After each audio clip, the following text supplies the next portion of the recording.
ناک پر یا ہونٹ پر بال ہوں تو عورت صاف کر سکتی، بالکل صاف کر سکتی۔ میری بیٹی بات یاد رکھو کہ جتنی چیزیں عورت کے جمال پر عیب کا ذریعہ بنے ان کا ظاہر کرنا جائز ہے۔ لیکن اب اگر اس کے مونچھوں پہ بال نکل آئیں تو یہ عیب ہے۔ اسی طرح اس کے چہرے پر، لبوں پر بال آ جائیں یا ہاتھوں پر یا پاؤں پر، وہ مٹا سکتی ہے، ظاہر کر سکتی۔ وہ جو منع ہے نا وہ ہے کہ یہ بھویں جو اللہ نے بنائی ہیں اب اس کو ہم بیٹھ کے باریک کرنے کی کوشش کریں، یہ منع ہے۔ اللہ نے باریک بنائی ہے تو الحمدللہ، چوڑی ہے تو الحمدللہ، موٹی ہے تو الحمدللہ، اس کو آپ جو ہے وہ باریک نہیں کر سکتے۔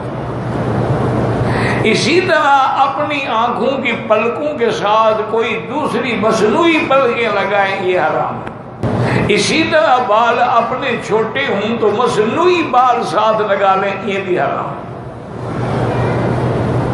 اسی طرح اگر تمہارے بال ہیں لیکن تم ان کو بوائے کٹ کی شکل میں لے آتی ہو، لڑکا بڑی پھرتی ہو، یہ بھی حرام ہے۔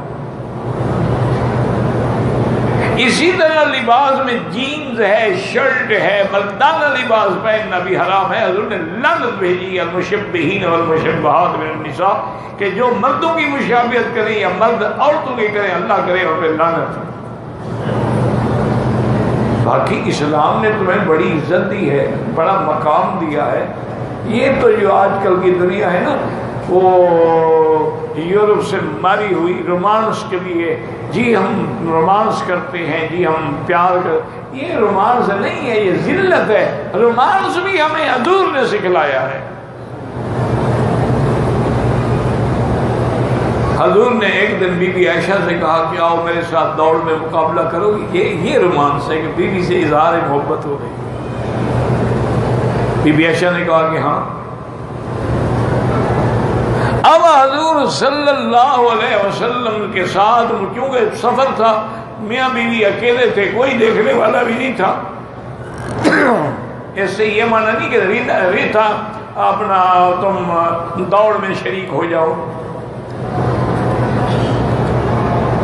یہ تو میاں بیوی کا آپس میں پیار ہے۔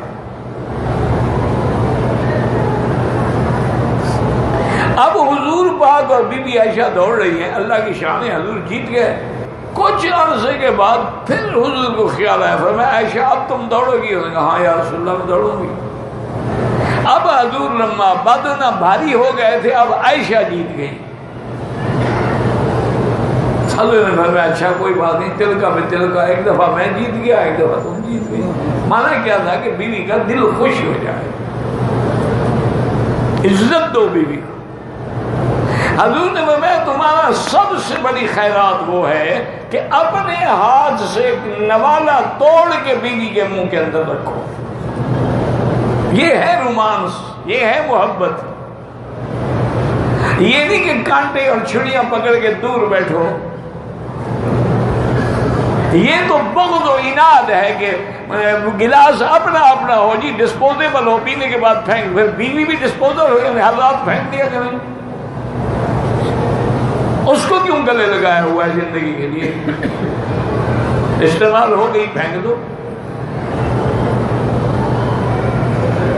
یہ تہذیب جو ہے نا جی، انگریز کی تہذیب جو ہے نا، جیسے اقبال علامہ اکبر الہ آبادی نے فرمایا تھا نا کہ اٹھا کر پھینک دو باہر گلی میں،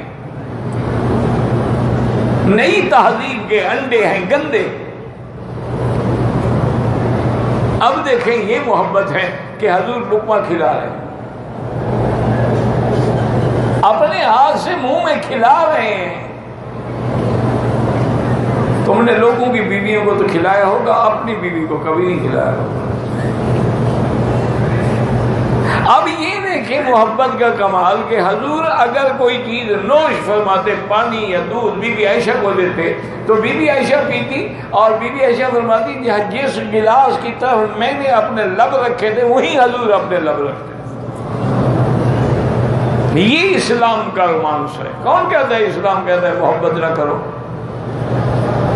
اور اس سے بڑا کمال دیکھیں کہ بی بی صفیہ جب اسلام لائیں اور حضور نے ان کو اپنی بیوی بنا لیا، تو سفر کرنا تھا اونٹ کے لیے، تو اب اونٹ کی سواری کے لیے، اور وہ بھی پہلی رات کی دلہن ہو، بڑا ایک شرم بھی ہوتا ہے، مشکل بھی ہوتا ہے، تو حضور نے اپنا گھٹنا زمین پہ رکھا، اس کا گھٹنے پہ پاؤں رکھ کے اوپر چڑھ جاؤ،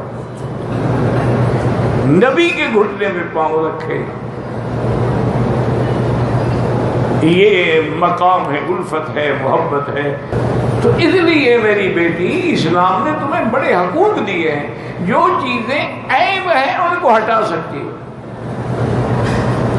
اور اب تو کوئی مشکل ہی نہیں ہے، اب تو دنیا اتنا ایڈوانس ہو گئی ہے، میری بیٹی کسی اچھے سینٹر میں چلی جائے، کوئی نقلی شکلی نہ ہو، وہاں وہ لیڈر سے ایک دفعہ صاف کر دیں گے، ہمیشہ کے لیے ختم ہو گئی بات، جان چکی۔ اس طرح کب تک نکالتی رہو گی؟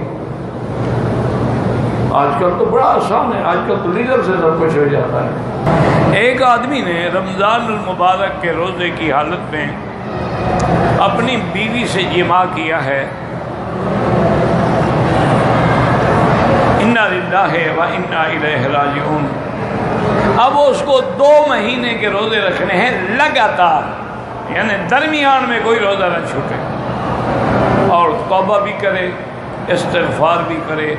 اسی لیے حکم ہے نا کہ اگر میاں بیوی نوجوان ہیں تو روزے کی حالت میں ان کو اکٹھے نہیں سونا چاہیے، جیسا کہ حدیث مبارک میں بھی آتا ہے، ایک آدمی نے حضور صلی اللہ علیہ وسلم سے سوال کیا کہ یا رسول اللہ صلی اللہ علیہ وسلم، میں بھی روزے میں ہوں، میری بیوی بھی روزے میں ہے، اگر ہم ایک بستر پہ ایک لحاف کے نیچے اکٹھے مل کے سوئیں، بدن کو بدن بھی لگتا رہے، تو کیا یہ جائز ہے؟ آپ نے فرمایا ہاں جائز۔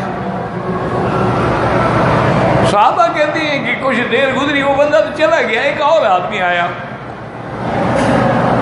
اس نے آ کے بے عین ہی یہی سوال کیا کہ حضور کیا میاں بیوی روزے کی حالت میں ہم اکٹھے سو جائیں ایک کپڑے کے نیچے ایک لحاف میں؟ اور میں اجازت نہیں۔ اسی لیے منکرین حدیث جو ہے نا، دشمن رسول جو ہیں، وہ یہی بہانے ڈھونڈتے ہیں کہ جی یہ اچھی حدیث ہے، ایک کو فرماتے ہیں اجازت ہے، ایک کو فرماتے ہیں اجازت نہیں ہے، معنی یہ ہے کہ نعوذ باللہ یہ حدیث ہے ہی نہیں۔ حالانکہ محدثین اور جو عاشق رسول نے کہا دونوں حدیثیں صحیح ہیں، حضور حکیم الامت ہیں، حضور نے جس کو اجازت دی تھی وہ بوڑھا آدمی تھا، جب بوڑھا تھا بیوی بھی بوڑھی ہوگی تو خطرہ نہیں تھا کہ شہوت غلبہ کر جائے گی، اور جس کو آپ نے منع فرمایا وہ جوان تھا، تو جوان آدمی تو کبھی بھٹک سکتا ہے نا۔ اس لیے بہرحال اگر آدمی جوان ہے تو اس کو روزے میں احتیاط رکھنی چاہیے، کیونکہ کسی وقت بھی نعوذ باللہ شہوت غلبہ کر جاتی ہے اور آدمی بڑے گناہ کا ارتکاب کا۔ اب 2 مہینے تم نے روزے رکھنے ہیں،